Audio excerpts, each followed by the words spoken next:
Olá a todos, eu sou o professor Madson e hoje nós temos esse encontro para falarmos da aula 9, cujo tema trata-se de sistemas termicamente isolados. O que é importante que a gente tenha como meta nessa aula? Primeiro, que você entenda o que é um conceito de um sistema termicamente isolado. Mais do que isso, pensando na prática do seu vestibular, como reconhecer questões de sistemas termicamente isolados e também manipular uma última equação desse assunto que nós estamos estudando, chamado calorimetria. A gente encerra essa aula com uma super notícia, em que todas as questões de sistemas termicamente isolados nós vamos saber começar. Então, o que é uma boa notícia, porque em física, às vezes o mais difícil é exatamente saber isso, como começar uma questão. Nesse contexto, não tem segredo. Dado que você reconheça que a questão trata-se de sistemas termicamente isolados, a gente vai saber escrever a primeira linha. Pode ser que a gente não saiba escrever o resto, né? Mas pelo menos a primeira linha a gente vai conseguir. Legal? E colocando aí uma problematização, né? Como que eu entendo a relevância dessa aula no nosso dia a dia? Então, vou imaginar o seguinte, que nós não estejamos de quarentena, que de fato seja uma aula presencial aqui no ângulo, e você vem todo feliz aí para pós-quarentena para assistir sua aula no curso, e de repente o coordenador da unidade diz que os alunos do ângulo não vão poder entrar, porque eles ganharam uma excursão à praia com tudo financiado pelo curso ângulo. E para acompanhar vocês na praia, imagina que o seu professor, no caso eu, seria uma espécie de tio da excursão. Vamos todos à praia, chegamos lá, um lindo dia de sol, né, a gente começa a se arrumar, e eu, preocupado aí com a sua saúde, dou uma fugidinha e procuro algum mercado para que tenham bebidas, naturalmente não alcoólicas, para que vocês se hidratem. Chego no mercado, converso lá com o dono do mercado e falo: professor, temos bastante bebidas aqui, porém estão à temperatura ambiente. E aí eu preciso criar uma estratégia para que a gente gele essa bebida, ou em outras palavras oficiais, eu diminuo a temperatura delas. E aí na prática a gente sabe que funciona muito bem você colocar essas bebidas em contato com gelo. Então eu passo aí num posto de gasolina, compro alguns pacotes de gelo, e a nossa missão quase que se encerra, porque eu tenho bebidas, tenho gelo, e agora para que a gente tenha, vamos dizer assim, eficácia no processo, falta um bom recipiente. Passo em outro mercado, compro um isopor, levo tudo à praia, e aí nós começamos a nossa grande habilidade de como construir um bom isopor de bebidas. E tudo isso que nós estamos fazendo, naturalmente, ano que vem, você na faculdade vai exercitar demais essa prática. Então, primeiro passo, você bate o gelo no chão com que intuito? De quebrar bastante as pedras de gelo. Lembrando que quanto maior a superfície de contato, pela lei de Fourier, as trocas de calor são mais eficazes. Aí temos aqui o nosso isopor, despejo uma camada de gelo no isopor, coloco latas de bebida, mais uma camada de gelo, mais latas de bebida, e eu tampo esse isopor.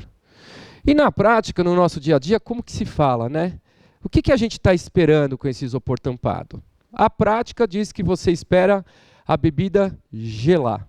Mas primeiro vamos tentar entender isso. O que de fato acontece dentro desse isopor? Primeiro, estão acontecendo trocas de calor. E quando você diz que a bebida vai gelar, lá dentro quem que dá calor para quem?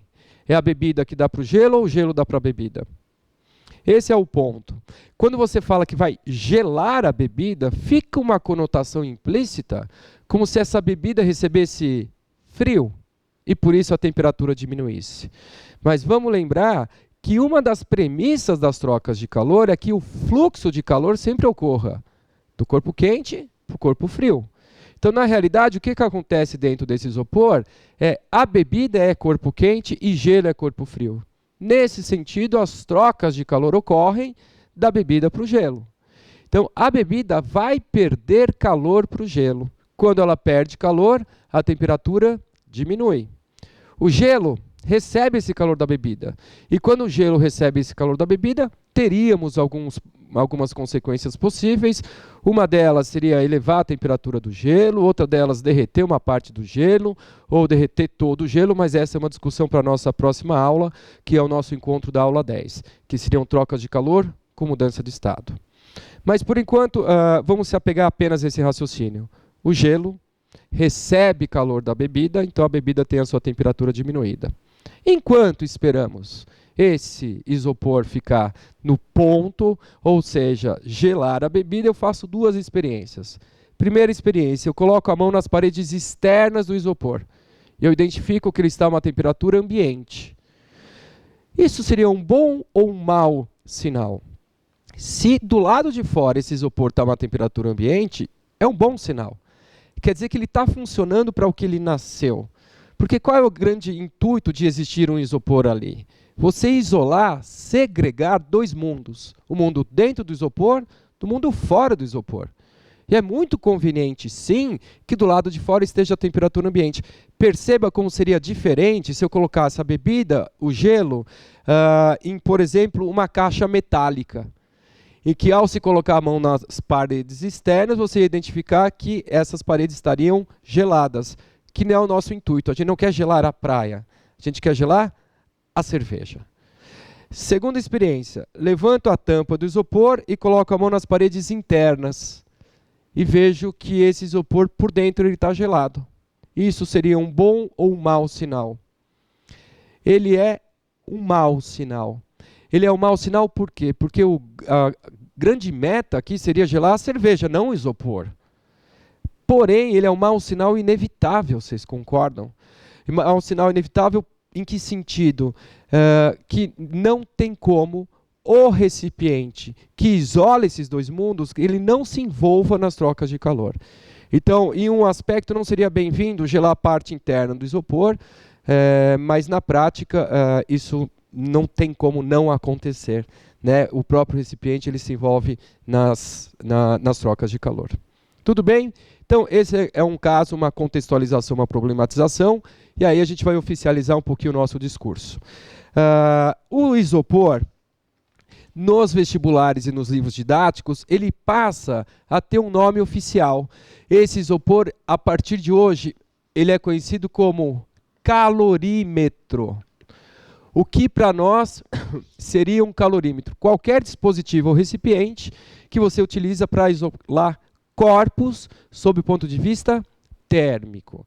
O isopor é um caso de um calorímetro, você pode ter um calorímetro também utilizando uma garrafa térmica ou utilizando um recipiente com paredes isolantes. E todo bom calorímetro tem paredes isolantes e que também tem um nome oficial na nossa lição. São conhecidas como paredes adiabáticas. Essa palavra é uma palavra nova, importante, porque ainda vai aparecer também em aulas futuras, principalmente no contexto da termodinâmica. A palavra adiabática, entenda, sem trocas de calor. Então, quando se fala aqui que o calorímetro tem paredes adiabáticas, o que nós estamos dizendo? Que são paredes impermeáveis ao calor. Não permite que o calor de fora entre e também não permite que o calor de dentro saia. E tanto que eu tenho esse isopor, e aqui dentro eu coloquei dois corpos diferentes, a temperaturas diferentes. No nosso problema, dentro desse isopor tinha bebida e gelo. E aqui eu tenho que saber fazer exatamente essa transposição de linguagem. Eu estou representando o corpo A e um corpo B, em que um pode ser a bebida, outro o gelo, mas aqui existe um indicativo, em que a linguagem diz que a temperatura do corpo A é maior que a temperatura do corpo B. Traduzindo, o corpo A é mais quente que o corpo B. Transpondo para o nosso contexto, o corpo A é a bebida e o corpo B é o gelo. E da prática a gente sabe que quando você aproxima dois corpos a temperaturas diferentes, de maneira espontânea, ocorre o fluxo de calor, que nós representamos pela letra Q maiúsculo, sempre no sentido do corpo quente para o corpo frio. Porém, as trocas de calor não vão acontecer de maneira indefinida. Tem uma hora que esse processo se encerra. Quando o processo se encerra? Quando os corpos atingem uma mesma temperatura. Então, no final do processo, a temperatura final de A coincide com a temperatura final de B e que tem o nome de temperatura de equilíbrio térmico. Então, o exemplo do isopor, bebida e gelo constitui exatamente o tema da nossa lição. Então vamos primeiro tentar entender esses nomes, né? O que é um sistema termicamente isolado? Você tem aqui um substantivo, temos aqui como se fosse um advérbio de modo, e você tem aqui um adjetivo. Então, o substantivo sistema, em qualquer contexto da ciência, a palavra sistema tem uma definição simples. É conhecida como um conjunto de corpos. A definição é simples, mas a discussão ela fica mais emocionante quando eu penso que no universo, quantos corpos existem? Infinitos.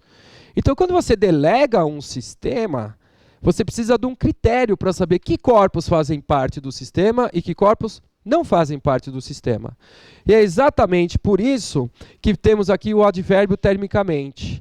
Ou seja, nós vamos considerar um conjunto de corpos que interagem sob o ponto de vista térmico. E falar de corpos que interagem sob o ponto de vista térmico, temos que entender corpos que trocam calor.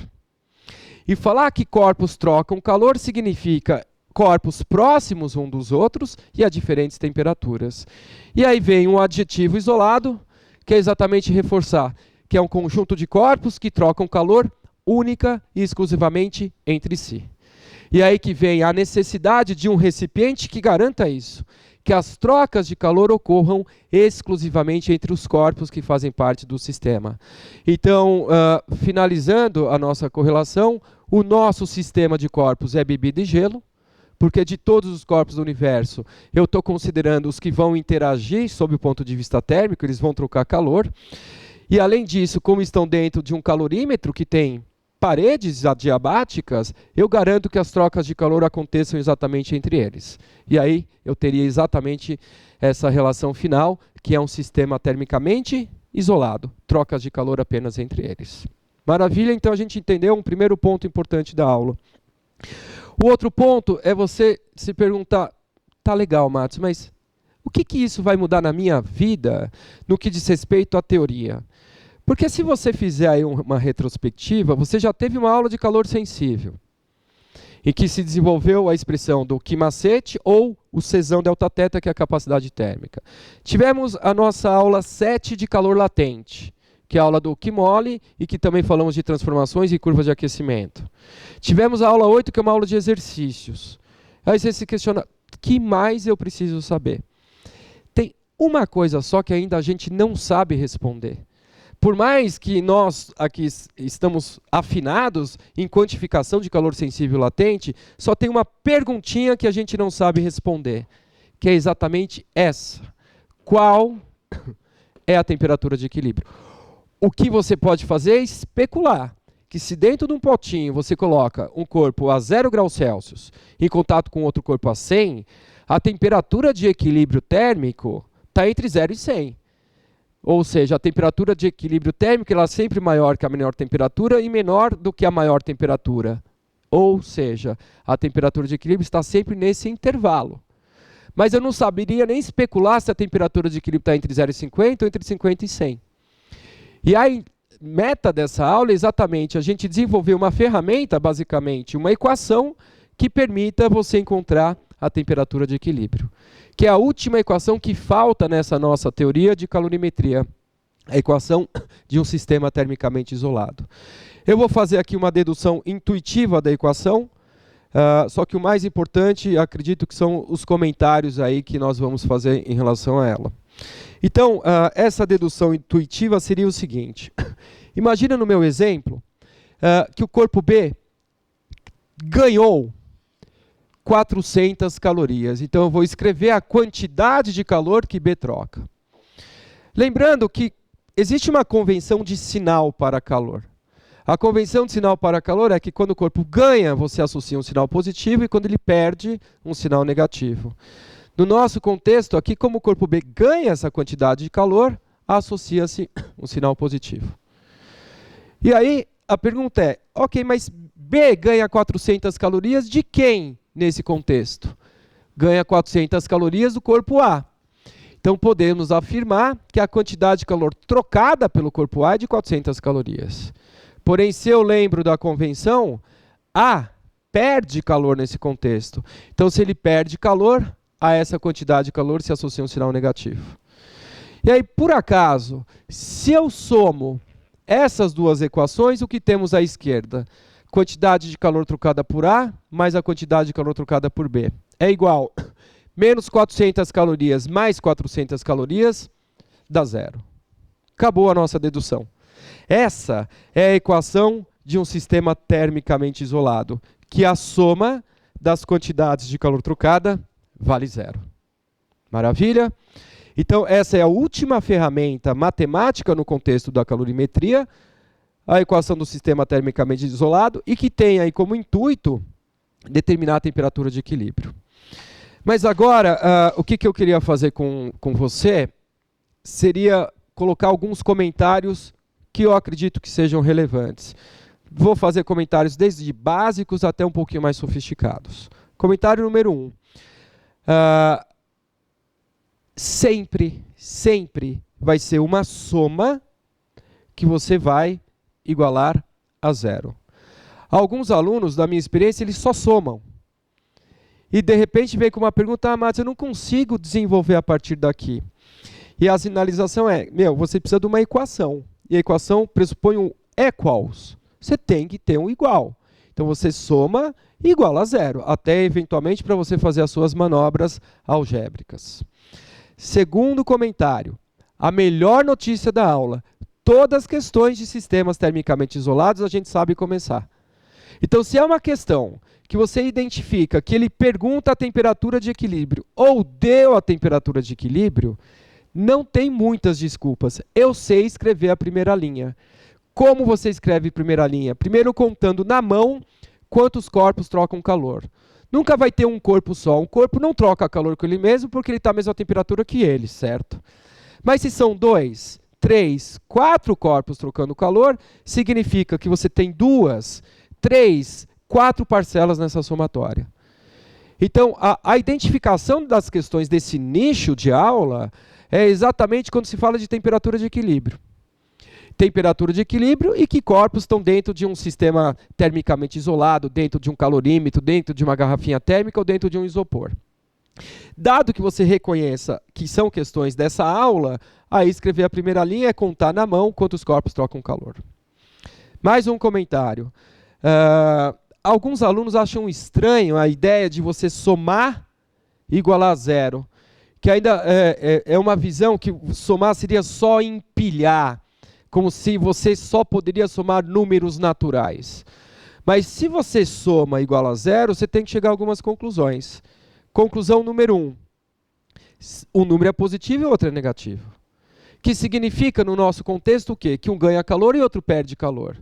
E que se eu voltar um pouquinho a fita, um está quente e o outro está frio. Muito justo, porque essa é a premissa para que aconteçam as trocas de calor.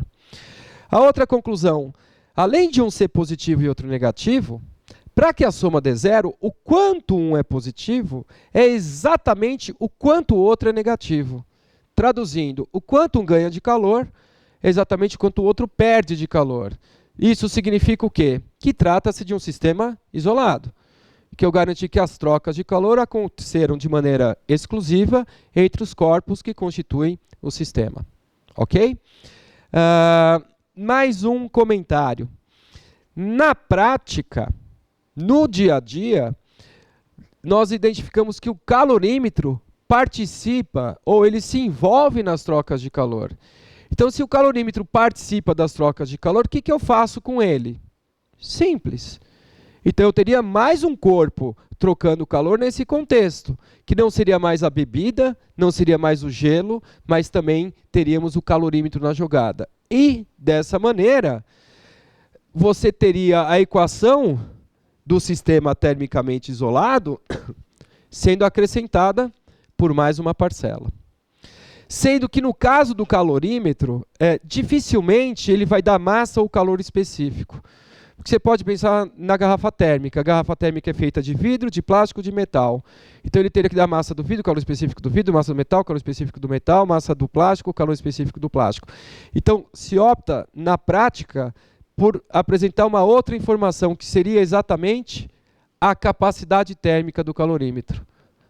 Porque aí a capacidade térmica já leva em conta todas essas especificidades dos materiais que constituem o corpo. Então, no caso do calorímetro, você calcularia essa quantidade de calor como sendo a capacidade térmica vezes a temperatura final, que é a temperatura de equilíbrio, menos a temperatura inicial. Qual que seria uma dúvida natural nesse momento da aula? Você fala assim, Madison, como que eu vou usar essa equação? Né? Como que se manipula essa equação? Então eu queria ir com vocês aqui no rascunho e falar de um exemplo prático e que também acontecem em muitas questões aí de vestibulares, como por exemplo vai ser a questão 2 que a gente vai resolver daqui a pouco na apostila. O que seria um exemplo prático? Imagina que você queira preparar um banho para dar, por exemplo, um banho em uma criança e que a temperatura tem que ser aproximadamente 36 graus Celsius. E aí você tem uma quantidade de água à temperatura ambiente, que é a água da torneira, e você vai ferver uma quantidade de água no caldeirão, e eu quero saber, por exemplo, as parcelas, as quantidades de água fria e água quente que eu tenho que misturar para que a temperatura de equilíbrio dessas águas seria 36 graus Celsius.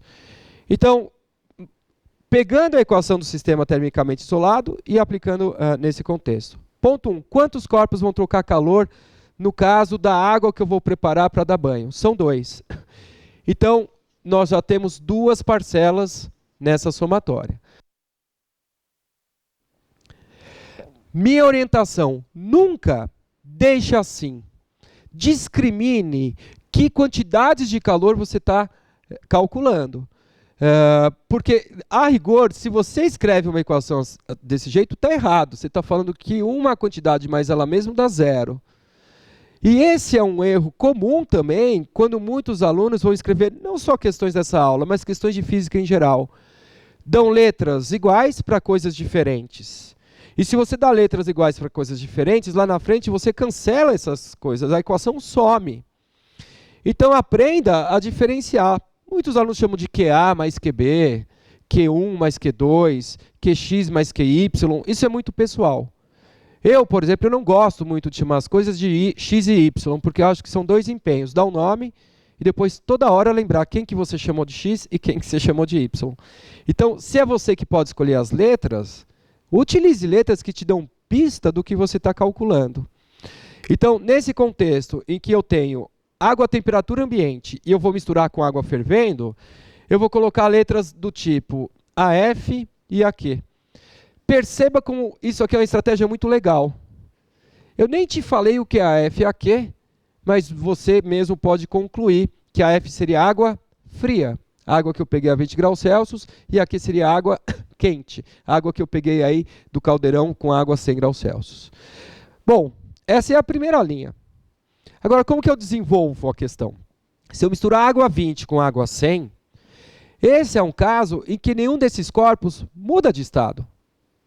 Porque eu teria água, a temperatura de equilíbrio seria entre 20 e 100 graus Celsius. Então, como aqui eu tenho uma convicção que ninguém muda de estado, essas parcelas, ou essas quantidades de calor, são apenas de calor sensível. Então, eu vou usar Q macete, massa de água fria, vezes o calor específico da água, vezes temperatura final, que é a temperatura de equilíbrio, menos a temperatura inicial, que seria a temperatura inicial da água fria, no meu exemplo 20 graus Celsius, mais a quantidade de calor trocada pela água quente. Então, como essa água quente também não muda de estado, apenas muda a temperatura e é calor sensível, é um Q macete. Então é a massa de água quente, calor específico da água. Perceba que aqui eu posso usar a mesma letra, porque se trata de água, e aqui não estou usando a mesma letra, e aqui MAF, MAQ, porque são quantidades diferentes, aliás, eventualmente que a gente quer saber. Temperatura final de equilíbrio, menos a temperatura inicial da água quente, aqui seria a temperatura inicial AQ, tudo isso somado igual a zero. E aí, nas questões, o que normalmente se faz? Eles vão dar todas as informações, menos a temperatura de equilíbrio. Ou eles propõem a temperatura de equilíbrio e vão te dar todas as informações menos uma, que é exatamente o que eles querem saber. Tá legal? Então a gente já sabe o tema da aula, sabemos a equação do sistema termicamente isolado e aí um exemplinho de como que elas funcionam. Mais alguns comentários importantes. Numa linguagem oficial, vamos dizer, da matemática, quando você tem uma igual a zero, eu posso falar que a somatória das quantidades de calor trocada é igual a zero. Então, essa é uma linguagem talvez mais áspera, mas que está exatamente dizendo a linha de cima, que você soma e dá zero. Que, em outras palavras, um vai ganhar calor, outro perde, e que no limite seria o que um ganha de calor exatamente o quanto o outro perde de calor. E eu queria colocar aqui mais uma observação por uma encanação minha com uma questão que já caiu numa FUVEST primeira fase. Muitos materiais didáticos, quando apresentam a equação do sistema termicamente isolado, de maneira explícita ou às vezes de maneira silenciosa, posicionam na cabeça do aluno que essa equação só funciona quando se atinge o equilíbrio. Mas isso não é verdade. A equação do sistema termicamente isolado é verdade para quem não lembra, esse é o símbolo de qualquer instante de tempo, desde o início até o equilíbrio. Então, se eventualmente corpos trocam calor, mas não atingem o equilíbrio térmico, essa equação ela continua sendo uma verdade. O ponto de atenção é que se não atinge o equilíbrio térmico, essas temperaturas finais são diferentes para os corpos. Mas a equação ela ainda é válida, porque na essência, o que diz a equação? O que um ganha de calor, o outro perde. Então, se para atingir o equilíbrio, um ganhou 400 calorias e outro perdeu 400 calorias, antes disso, um perdeu 100 e outro ganhou 100. Tá? Então, fica esse meu ponto de atenção, para que vocês não esqueçam que, inclusive, quando não é o equilíbrio térmico, eu posso utilizar essa equação, apenas com a lembrança que as temperaturas finais não são iguais, porque o equilíbrio não foi atingido. Tá legal, gente? Temos ainda alguns minutinhos. Eu queria aproveitar esses minutinhos aí para a gente fazer algumas questões na sua apostila. Deixa eu ligar aqui o nosso data show. Na sua apostila, a primeira questão que está na nossa página 501. Deixa eu só confirmar aqui se é a página 501, que está um pouquinho... Exatamente isso, a primeira questão na página 501. Apesar da teoria ser direta, isso é muito típico aí nas questões de calorimetria, os exercícios eles são um pouquinho trabalhosos. E para a gente fazer uma consideração dessa questão, um comentário final, tá legal? Perceba que a gente colocou uma consideração prática que o calorímetro pode se envolver nas trocas de calor. Mas algumas questões não falam disso. Tem questões que não mencionam o calorímetro. E aí eu queria ter esse registro com vocês. Quando eu vou saber, na minha questão, que o calorímetro está fora da jogada? Ou seja, quando eu vou saber na minha questão que eu não tenho que levar o calorímetro nas contas? Então, da minha prática, eu identifico 3 maneiras diferentes de um examinador te contar isso. Primeiro, como que eu chamaria um calorímetro assim? Que ele apenas isola, mas não se envolve nas trocas de calor. Nós chamaríamos de um calorímetro ideal. Então, as questões que se iniciam assim, por exemplo, e um calorímetro ideal, misturam-se 80 gramas. Se falou ideal, esqueça. O calorímetro não participa das trocas de calor e essa parcela seria zero. Tem uma segunda maneira dele comentar isso. Quando ele diz que um calorímetro tem capacidade térmica desprezível. Então são as questões em que ele fala, e um calorímetro cuja capacidade térmica é desprezível, misturam-se 80 gramas de água. Também, se ele falar que a capacidade térmica é desprezível, ignore essa parcela, porque se a capacidade térmica é desprezível, basicamente eu teria um zero multiplicando alguma coisa que você pode descartar. E a última maneira do examinador te contar é exatamente o que eu coloquei no item 3. Quando ele não fala nada. Então, se ele não fala nada, desencana, vida que segue. Esqueça o calorímetro. Eu só coloco aqui porque tem alguns alunos que travam, mas ele não falou nada do calorímetro. Então, se não falou nada, ignora, vamos tocar a questão. Que é exatamente o que vai acontecer aqui, perceba. Em um laboratório de manipulação, usa-se água aquecida para diversos fins. Entre eles, a limpeza de embalagens. Nesse laboratório, o recipiente de capacidade térmica desprezível. Então, quando se menciona que a capacidade térmica é desprezível, ele está falando, esqueça do recipiente e você só vai levar em conta os elementos que estão lá dentro, participando das trocas de calor. Capacidade térmica desprezível tem um aquecedor elétrico de potência constante. Também é uma informação importante, significa que esse aquecedor vai fornecer as mesmas quantidades de calor nos mesmos intervalos de tempo. Demorou 2 minutos para aquecer 300 mililitros de água de 20 a 50 graus Celsius. Ponto. Eu ainda não sei o que a questão vai pedir.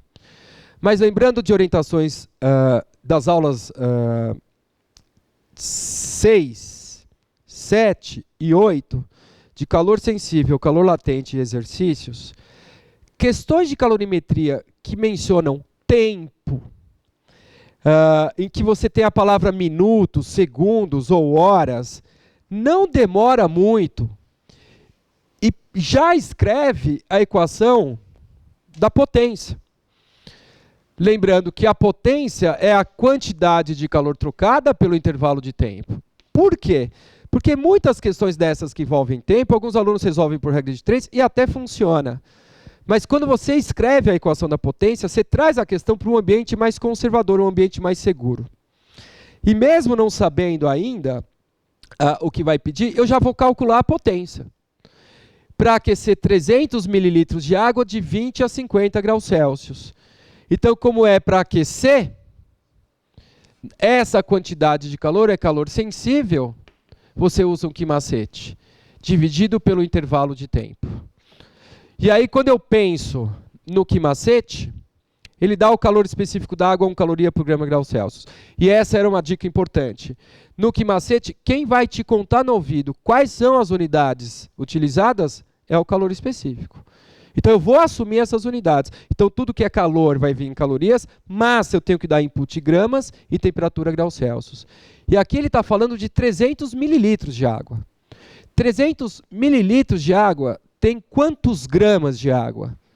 São 300 gramas. E aí uma outra dica para a sua vida de vestibulando. A melhor densidade da água que você pode memorizar, eu vou escrever aqui, nesse cantinho, tá?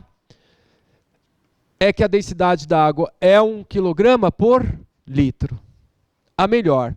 Então, por mais que as questões proponham densidade de 1 grama por centímetro cúbico, de 10 a terceira quilogramas por metro cúbico, essa é a melhor densidade para a vida. Primeiro, porque é razoável. Se você imaginar 1 litro de água e estimar a massa de água que tem lá dentro, seria exatamente correspondente a 1 kg. E porque aqui também fica mais fácil, porque 300 mililitros, quer dizer, 1 litro tem 1000 mililitros, e consequentemente 1000 gramas, então 300 mililitros seriam 300 gramas. Calor específico 1, a variação de temperatura de 20 a 50 graus Celsius 30, tudo isso dividido por 2.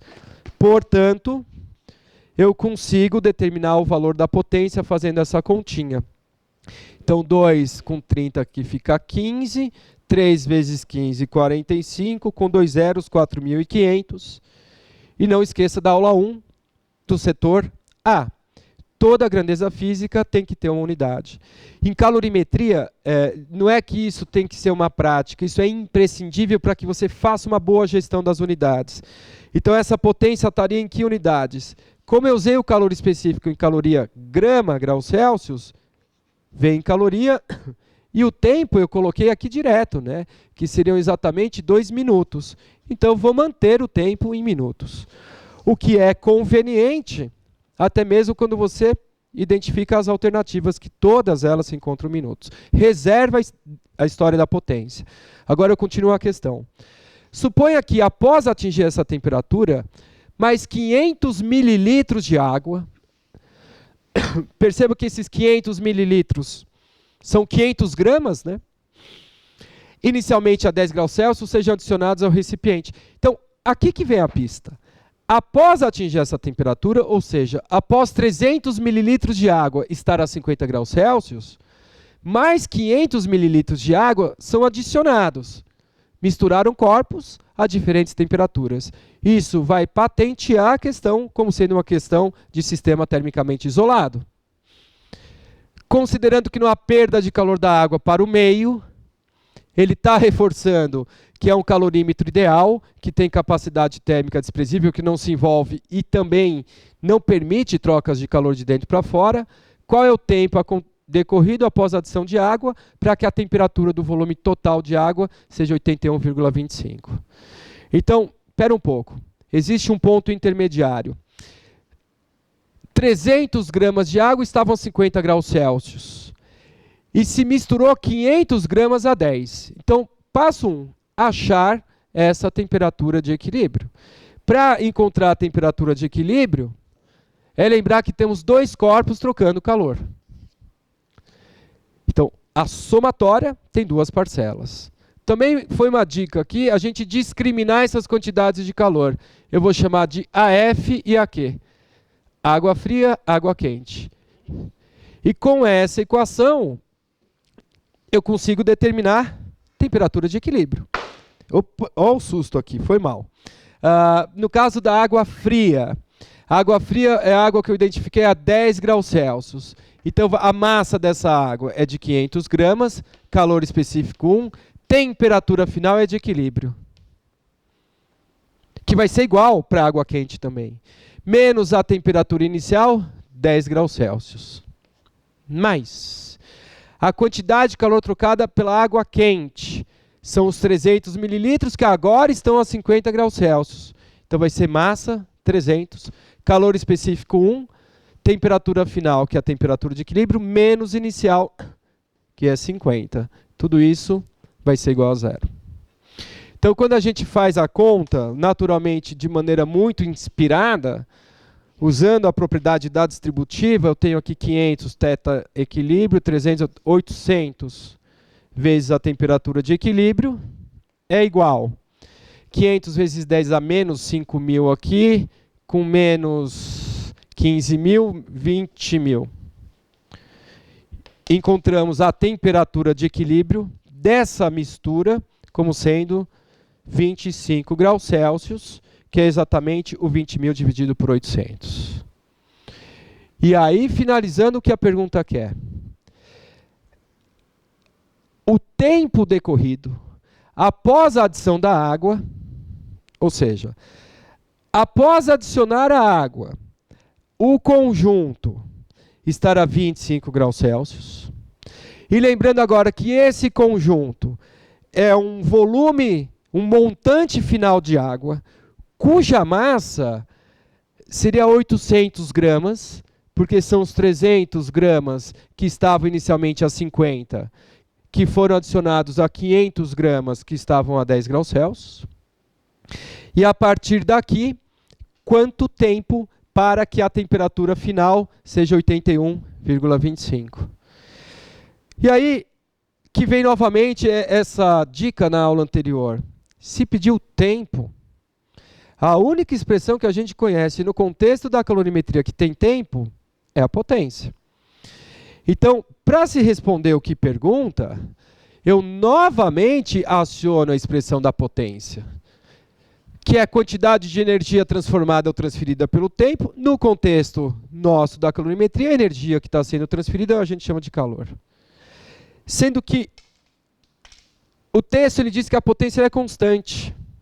Sendo potência constante, o valor que eu calculei antes, ele continua válido. 4.500.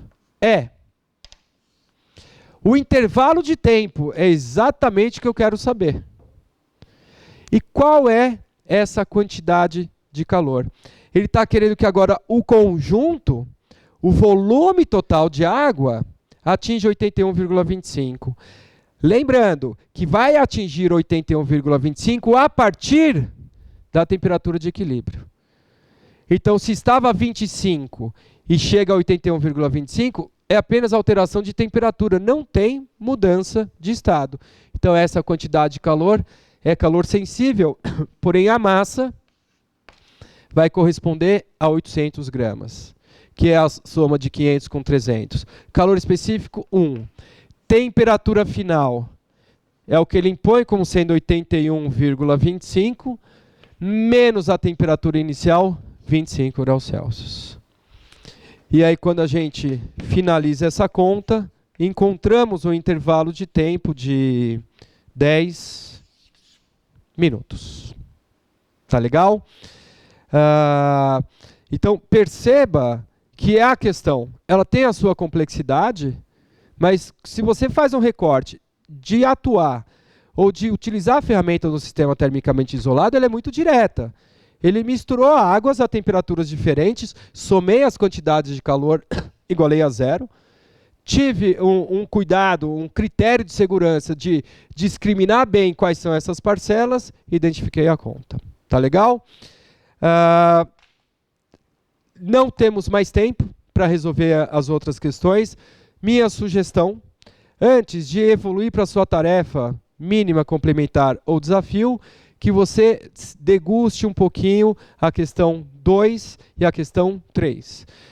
Como só um briefing, né? A questão 2 é uma questão que fala do pizzaiolo, que tem que misturar quantidades de águas a diferentes temperaturas para que o fermento esteja numa temperatura adequada. Então, essa questão 2 é basicamente só esse pedaço. E a questão 3 é uma questão que caiu na Unifesp. Você vai ver que ela tem aí um nível de dificuldade até um pouquinho mais simples do que essa, mas também eu daria essa orientação. Faça a questão 2 e 3 antes da tarefa. Tá legal? É isso aí, meu. Continua na pegada dos seus estudos. Esse momento está sendo muito interessante no nosso desenvolvimento com a ferramenta, mas vamos firme, torcer para que tudo dê certo, mas mais do que isso, você continue preparado. Valeu, bons estudos.